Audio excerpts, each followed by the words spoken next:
So ngayon guys, gagawa tayo ng tutorial sa Photoshop, image editing. So simpleng simpleng editing lang sa mga images. So open tayo ng image. Okay. So press nyo lang yung Z. Tapos magpapakita yung parang lens na may plus sa gitna. So i-click nyo lang yan, lalaki yung image. Kapag press nyo yung Alt, mag-aano yung negative. So zoom out yan. So kailangan natin zoom in. Okay.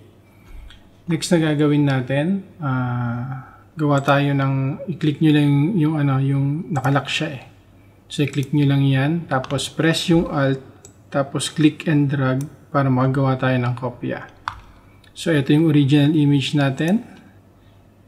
Click nyo yung I para hindi siya makita. Ngayon i-click nyo tong layer 0 para yan ang i-edit natin. So yung layer 0, enhance natin yung photo ngayon. So punta tayo sa image, tapos autotone.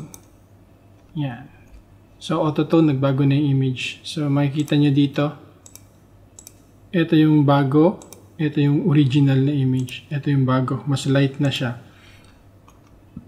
Ngayon, enhance ulit natin. Punta tayo sa image, then click adjustments, tapos shadows and highlights. Sa shadows and highlights, ang binabago natin is yung portion na to. Yung may mga shadows, may mga blacks. So, gawin natin tong around 20 or 25. Yan. Okay. Tapos, punta ulit tayo sa image, adjustments, and then hue and saturation naman. Sa hue and saturation naman tayo. So, kapag ginalaw nyo itong hue, magbabago yung kulay ng image. So, punta tayo sa around, medyo mag-i-orange natin parang sa tinapay. Around, yan. Yan. Sa tingin ko yan, okay, negative 10. Yung negative 10, okay yan. Para sa akin. Sa photo na to ha. So, yung saturation, taasan natin konti para medyo ma-enhance pa yung kulay nung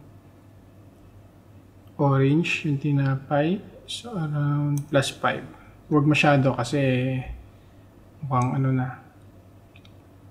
Tapos, itong light, 0 lang natin to. Then, okay.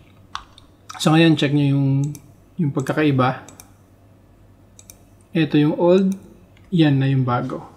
So kung gusto nyo pang dagdagan yung enhancement niya, so punta tayo sa image, then adjustments, vibrance. So sa vibrance naman, dagdagan nyo lang to. Halos wala namang preview. Pag hindi nyo nakikita yung pagbabago sa photo, i-click nyo itong preview. Yan. Ayan. So, dagdagan pa natin konti yung niya. Yung pagkakakulay niya. Saturation 10. 10 din. So, vibrance 10, saturation 10. Ito yung dati. Ito na ngayon. Medyo nagkakulay pa. So, yan na yung photo natin. From dark na photo na medyo dull, naging na siya, medyo nag-pop yung kulay, nag-pop yung picture. Ngayon kung gusto niyo pang medyo yung contrast niya, so pwede tayong pumunta sa brightness and contrast. Tapos taasan natin yung contrast. Huwag masyado, pag masyado medyo burn na siya. So around paglaran around 5 yung brightness, okay na yung dati. So dagdagan pa natin yung contrast mga 10. Ayan, maliit lang yung yung nadagdag, pero kitang-kita naman yung niya, enhancement niya. So yan, medyo nag-pop na yung kulay ng image. So okay, so ganun lang yung pag-edit ng picture, ganun lang yung gusto nyo palabasin yung kulay ng picture na gusto nyo, makikita nyo nga dito from